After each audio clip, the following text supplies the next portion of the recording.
La musique résonnait dans la pièce, les sons discordants créant un climat de tension. Des amis, des ennemis, qui sait? Les uns et les autres débarquaient chez moi, sans prévenir, sans même frapper. Je les voyais arriver, un sourire énigmatique sur leur visage, un air de supériorité dans leur regard. C'était loin d'être la première fois que cela se produisait, et pourtant, je me sentais toujours pris de court. La poule, ma sœur jumelle, me regardait avec un air de détachement, comme si elle ne s'intéressait pas à la scène qui se déroulait sous nos yeux.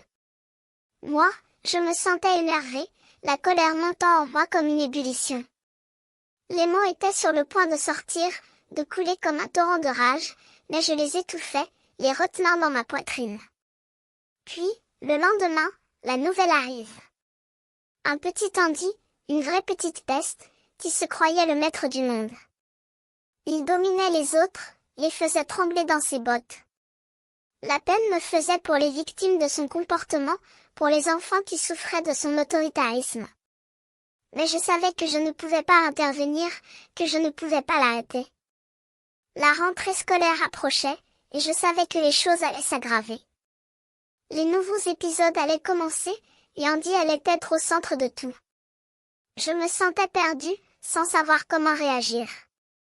Mais je savais que je ne pouvais pas abandonner, que je devais trouver un moyen de résister. Je me suis rappelé que la télévision allait diffuser de nouveaux épisodes à partir de lundi, à 17h20, sur Télétoon+. Je me suis dit que peut-être, juste peut-être, je pourrais trouver un moyen de dénoncer Andy, de faire comprendre aux autres qu'il n'était pas le seul maître du jeu. Mais pour cela, je devais d'abord trouver la force de résister, de ne pas me laisser dominer par sa tyrannie.